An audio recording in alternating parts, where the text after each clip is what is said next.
but we'll just go ahead and get started here. So Chargent. Chargent is a 100% Salesforce native payment processing application. So we handle one-time and recurring billing. We also offer a host of tools for receiving online payments, as well as reducing your team's PCI compliance scope. Now, what we do from a real high level, we quarterback the communication between Salesforce and your chosen payment gateway. Today, we are integrated with over 50 different gateways, so we offer your team a lot of flexibility in that regard, which means a couple of different things. So let's just say today, we got started with somebody like an Authorize.net, and you had your Salesforce configurations all set, and everybody's happy, running along smoothly with processing transactions and setting people up on their recurring billing cycles and things like that. But let's just say 6 months down the road, a year down the road, you decided to switch gateways or add another gateway. Not a problem whatsoever with Chargent. All you have to do is install that other gateway or additional gateway, what have you, and choose that from the record you're working with, send that payment to that particular gateway. As well, you can install as many different gateways as you'd like into Chargent. And Micaiah will actually have you having a little session later today talking about hack your rates. So some of our customers do implement some sort of a rate optimization plan. So they'll, for example, send Visa payments over to Authorize.net. They'll send MasterCard payments over to somebody like a Stripe, simply because they get different rates from those different gateways. Not a problem with Chargent, absolutely possible. All you have to do, again, is pick that particular gateway that you want to send that payment to, and you're good to go.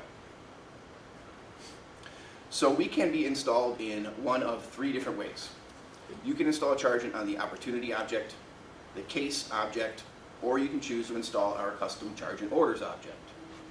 Chargent features and functions work exactly the same across the board. That decision is completely an implementation level decision. So the difference is between the packages, right? So you've got the opportunities package, the case package, and the Chargent Orders. Opportunities and cases obviously are Salesforce standard objects. They've got their built-in functionalities, which may or may not work for you. So that's why we've given the third option of the Chargent Orders, which is a completely custom object. You can go ahead and build whatever process your team's going to work best with, whatever works best for your team's process. So that's what I'm going to show you today. I'm going to show you Chargent Borders, simply because that's what I have installed here into my demo org. But just remember, when I'm going through these different features and functions, they are going to work the same across the board, no matter which transaction package you decide to implement. So this is a one-time order, and just imagine I am in the seat of an inside sales rep, a customer service rep, AR, whomever. So I'm on a Chargent order record here, and you can see on this single record, I've got all my billing contact information here right in front of me. So if I'm a rep on the phone with a client or a customer, I can go ahead and update their billing contact info if need be, right on this one single screen. I don't have to move back and forth between the contact or the account page or what have you. You also see that I do have credit card details here installed for Mr. Schools. And from a quick glance, my reps can see from that card detail section up here that we do have a valid card. It's a valid Visa ending in 4242, expiring in September of 2023. And I can see that's a valid card from a quick glance because that box around that card detail section is green. If this card was going to expire soon, that box would be yellow. If the card was expired, the box would be red. So just at a real quick glance, reps can see, yep, this is a great card. We can go ahead and use this one for more processing. Or, hey, I might need to reach out to the customer and go ahead and enter some new payment details. You can also see that I'm using tokenization with my Stripe gateway. So when using tokenization with your gateway, we're not necessarily storing the credit card details in Salesforce. What we're doing is we're passing that responsibility over to the gateway. So the gateway is going to vault that sensitive credit card data and or ACH data, potentially, depending on which gateway you use. And then the gateway then passes us back this token. So this token is an alphanumeric string of characters, means absolutely nothing outside of this Salesforce org. Yet, while within the Salesforce org, as long as your agreements with your customers obviously deem so, you can go ahead and use that token for any future charges. So you don't have to store the sensitive credit card details in Salesforce if you don't want to. However, if your process does deem that you need to see that information, that's absolutely configurable. You can go ahead and store credit card details in Salesforce if you'd like. So, let's just say Mr. Schools is on the phone and wants to purchase, he needs to purchase something for, let's say, $325. So the charge amount there is $325. And from here I've got a couple of different options. So let's just say he gave us a new card and we wanted to authorize just to make sure that he had enough room to make the purchase that he wants to. We can go ahead and authorize a card with Chargent. Much like when you check into a hotel, they authorize your card $50 just in case you grab something out of the minibar. They come back in and capture that charge at a later date. We can do that with Chargent, no problem. We've got him on the phone. We want to just go ahead and charge his card. So we've got the details on file. Charge amount is correct. We just need to simply hit the charge button. As we do, that data, the payment details go out to the gateway. Gateway returns us a response. We post that response in a pop-up window right in front of you. We get an approval this time, yay. So I click OK, my screen refreshes, and you'll see that I now have, at 9/11, a fresh $325 transaction down here. So every single action that's taken in Chargent results in a transaction record being created. Again, let me say that. Every action that's taken in Chargent results in a transaction record being created. So whether that is an authorization, a charge, a void, a refund, an error, decline, what have you, you will have a transaction record created every single time. So you can follow that entire history of every single customer account, what have you. Now in the transaction record, we do, if I come all the way down here, we do store the entire gateway response. So for the techies in the room, if you want to parse some things out from this particular response, feel free. However, we have kind of done that for you up on the top of the record here. So we've got all the pertinent fields in their proper order here, which allows you to do a bunch of different things. So again, being Salesforce native, we do have the ability to write workflow rules, approval processes, Apex triggers, Visualforce pages. All the security settings are available with Chargent as well. So you've got that full suite of Salesforce tools available with your Chargent data. But from this transaction record, I've got a couple of different options. So I can come in here and let's just say it's the same day and it's an erroneous transaction. I can go ahead and just void that transaction if the settlement batch hasn't gone through for the day. Now, if it is a period of time down the road, we can offer a refund through Chargent. And we can offer a full refund or a partial refund just by hitting one of those buttons. Now let's just say we overcharged Mr. Schools by a couple of dollars, so we're going to go ahead and offer him a partial refund. I'll come in here, hit the button. Let's just say we need to give him $25 back. Enter 25, hit refund. Again, data goes up to the gateway. Gateway returns us a response. I will click back to my order, if it will allow me. And you'll see down here in my transactions related list that I now have this fresh $25 refund. Yes? Can you only do a refund if you do the tokenization? No, you don't have to have tokenization enabled. So that is the basis of a one-time order, okay? Now let's see how we handle a recurring billing situation right here in Chargent. Now, again, we're going to manage all of this right within Salesforce, right within your Salesforce org. There's no going out to the payment gateway, going out to your virtual terminal, setting up a payment profile or something like that. We are considered your virtual terminal now that resides in Salesforce. So all of your recurring billing will be managed right here in Salesforce, very, very simply. So if I come down here to the recurring billing section and I've got a status of recurring, I simply choose the frequency on which we want to bill these folks. And you can choose just about any frequency that you can imagine. If we don't have one on the pick list, feel free to let us know. We're happy to add it. We think we've got just about all of them covered here. And once you've got your payment frequency set, then you pick when do we stop this cycle. So you can stop it on a particular date. You can stop it after a count. So for example, after 14 successful transactions, this recurring billing cycle will fall off. we can count back from a balance due, or everybody's favorite SaaS model, and that is unending. So this cycle will continue to pick up. Charge that particular amount to that particular payment method on that frequency until somebody actually comes in and stops. Cancel service, what have you. So once we've got that all set, we can go ahead and pick a day of the month on which to charge these folks. And if need be, we can set this this start date to start out in the future. So for example, let's say somebody signed up for service today, but we always want to start charging people on the first of the month. So we'll set this start date out to November 1, start charging those folks at that day. So I come down to my transactions related list and pull this open. I'll show you kind of how this plays out.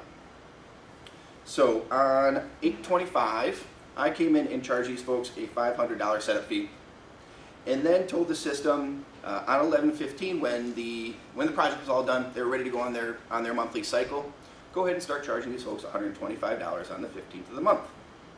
So you can see, just like clockwork, Chargent has woken up and charged these folks $125 every single month on the 15th. So our recurring billing engine wakes up every single day, scans Salesforce to see which records need to be charged, and then simply charges those records accordingly. Now here's a neat little thing that I did, just for demonstration purposes. So I wrote myself a workflow rule on the expiration date of this payment method that I had, and said, hey, when this card's going to expire, please send me notifications so I can reach out to the customer, enter some new payment methods before this card is declined. So I did just that on the 14th, and the system picked up on the very next day, charged the new payment method for that same amount. Everything is hunky-dory, running smoothly. All make sense? Great. Now, again, well, let me go back to my one-time order, and I'm going to show you a couple of premium features that we offer. So like I said, we do offer a couple of ways in which to take online payments. One of those is our payment request. So a lot of folks use payment requests for dunning management, collections. Some folks just won't want to give their credit card information over the phone, so they feel more secure giving it into a secure online form. So we accomplish that with our payment request. So out of the box, we go ahead and we can either enter an email address to send it to, or we can go ahead and choose a particular contact in Salesforce just by hitting that spyglass. And we can also enter in a quick little note, thank you very much, and then send this request off. So what Chargent is doing right now is we are building a payment link, dropping that payment link into a Salesforce email template, and then shipping it over to the customer. Here is the payment request email that just came in. And I haven't done much configuration with this email, so again, this is a Salesforce email template straight out of the box. You have full control over this email template for your messaging, your branding, what have you. But the secret is this payment link. So the customer is going to go ahead and click that payment link, be sent to a Salesforce site. So we're still here in salesforce.com. Is there any way to edit that where you can have your company logo instead of the Chargent one at the top? Absolutely. Yep. This is a Salesforce site built on a Visualforce page, so you've got complete control over this page. Outside of this Visualforce component in the center, you've got complete control over your messaging, your branding, what have you on this page. The idea is to have the customer come in and enter in a credit card number. You can also offer ACH with this if you do choose. If so, there would be two radial buttons up here. One would say credit card, debit card. The other says ACH/eCheck. And as I'm entering this credit card number in, you can tell this box around this card number section here is orange. So it's thinking. It's actually taking that number through a Loon algorithm to make sure that it is a proper string of characters for a credit card number. So if I kind of fat finger that and enter in the wrong digit, box turns red, says, hey, make sure you check your sources. Make sure you enter the right digit. So as I do, box turns green. Green means move forward. Can you change the name on the card or put a different person that owns the card? So if need be, We can go ahead and update that billing contact info, absolutely. And the update of the contact info, does it write back to Salesforce? It does indeed, absolutely. Can you send something out like this when those cards are about to expire? Absolutely, yeah, great use case, great use case. And we have what's called our account updater feature, where it won't necessarily, so this is a payment request, right? So we're requesting payment. Whereas if you just wanted to update that payment method, account updater, same technology, just simply doesn't charge their card, it updates that token. Is that account updater an email that goes to them, or is it an automated back-end process? So it's the same idea as the payment request. It can be automated. It can be automated, but it would be, out of the box, it's somebody clicking the account updater button and sending it off to the customer. Okay. So I've got my proper card in here, expiration date. Now, we do have a validation rule against the expiration date as well. So even if I tried to charge my card at this point, the system simply won't let me move forward, which is great. It's great on the user experience side. Saying, hey, if I don't have the proper information in there, don't let me move forward. Make it easy on me. But what might mean a little bit more to your company is that every single call that we make over to that gateway, right, you're going to incur your transaction fee. So whether that's 30 cents, 27 cents, what have you. So if we can save a couple of pennies on the back end by only sending the proper information over, then hopefully that's just a little bit more value add for your team. So let me go ahead and enter in a proper expiration date, and then ultimately we want the folks to hit the charge button. As we do, all of that information goes up to the gateway. Gateway returns us a response. We post that response in a simple success page, which again, you do have complete control over these pages as well. And if I go back to my order and refresh my page, you'll see that I now have the fresh $325 transaction that just came in off of that payment request. Real time, just like that. So that's payment request. Now this is another feature called the payment console. You'll notice it's the same idea as the payment request, the same Visualforce component. Yet this is facing internally now. So now I am, a customer service rep, a sales rep, what have you, and we developed the payment console as a solution to reduce your team's PCI compliance scope. How do we do that? So in standard Chargent, we're going to enter the credit card number into a custom field, save that field, and then upon authorization or charging of the card, that's when we send the data to the gateway returns us a response, and we post that response. So in that essence, you are saving that credit card number in Salesforce for a brief period of time until somebody hits the authorize or the charge button. So utilizing the payment console here, we are never entering this information, or we're never storing or saving this credit card information in Salesforce. We're simply entering it into this Visualforce component and then shipping it over to the gateway in memory. So utilize payment console, we're never storing or never saving, credit card detail in Salesforce. We're simply sending that straight to the gateway. Gateway is going to return us a token that we're going to use for future charges.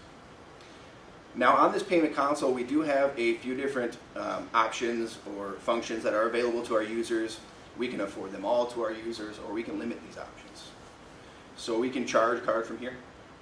We can update a token without charging that card any amount, just simply update that token that we have on file.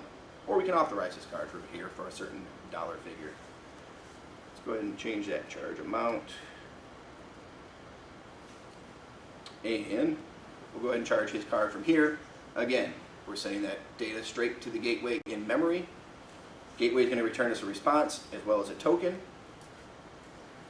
And as I refresh my page, you'll see that I now have that new Visa card, ending in 1111. I've got a new token, as well as that fresh $45 charge. Does the gateway charge an extra fee for storing that information? They don't. Or is that just part of the... It's part of the service.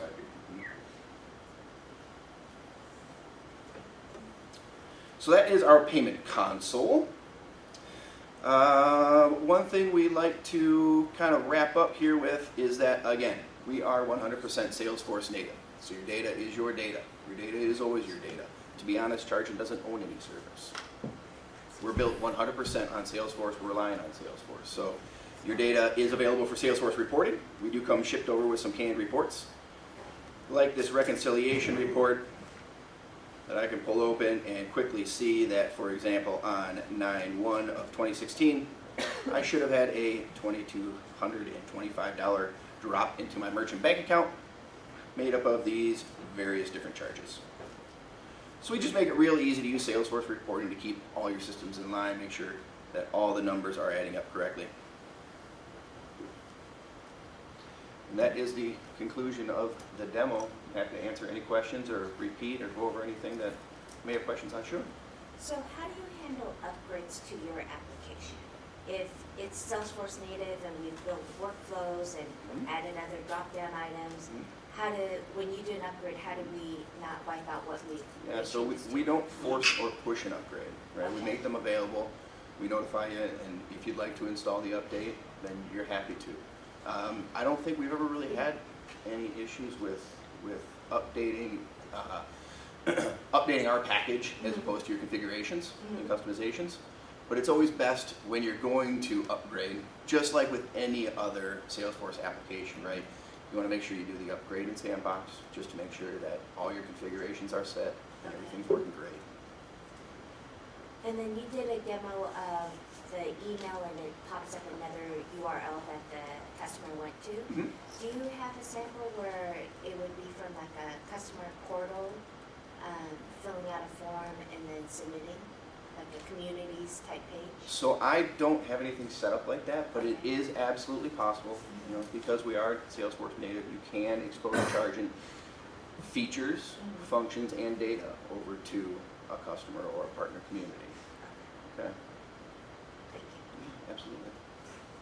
You mentioned the payment request and the payment console were, how did you say it? Premium features. Yes, that's the word I was looking for. Doing the interpretation, that's cost extra. How is that fee? Is it a one-time monthly fee? How does that work? Sure. So how we price things is we price things on annual spend minimums, and then we offer certain features and user licenses for those spend minimums. So standard edition, $1,200 a year, 10 users equals $120 per user per year. Sites edition is where that payment request and account updater come into play. That's $2,400 per year, and that includes your first 20 users. And then the payment console, we do have a developer API to be leveraged. Payment console, API, and payment request are all available in the platform edition.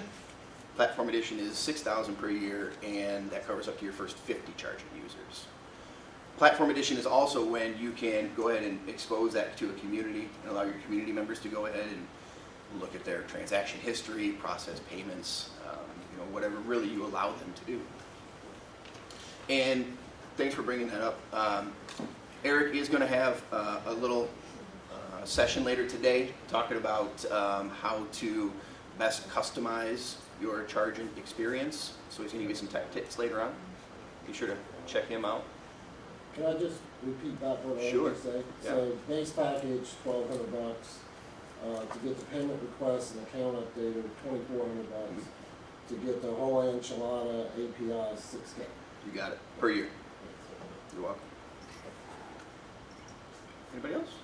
So Do you send some confirmations when the transaction happens? I'm sorry? Like, do you send some confirmation emails or something that the charge happened? Absolutely, absolutely. And I probably didn't show you. Let me go back to here. Oops.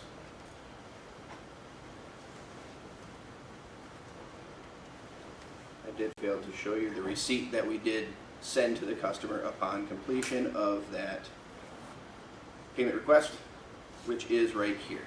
Sorry about that. So this is another Salesforce email template based on a workflow rule So you've got complete control over this. We do ship this over with every successful transaction as well. Back to the price, so the platform is $6,000 per year. Per year. So does it depend on volume, does the price go up? Your price will go up if you add, at that point, Uh-huh. is when you add users. And So- yeah, by users, do you mean those internal users only, or? So any Salesforce user that's going to have access to the application. So your internal users, absolutely. But then those community users are going to be licensed as well. Now, it's a different licensing model, just like Salesforce. So it's not that, $120 per user per year for those Right. community users. It's a much less price point. Anyone else? Is there an easy way to recreate this if somebody wanted a receipt again later at another date? Would you just go to the transaction or? How would we do that, Dave?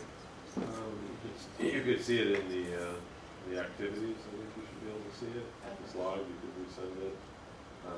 Some of the payment gateways also store the receipt, so you can just send it from Salesforce, or you can pass the email address to your payment provider, and they'll have their standard receipts. This one you can customize a lot more. It is just a Salesforce email template too, so you could just go start a new, send an email, click the send an email button, choose the template, and send that way. Anyone else? Well, thank you all for your time. I really appreciate it. Enjoy the rest of your day.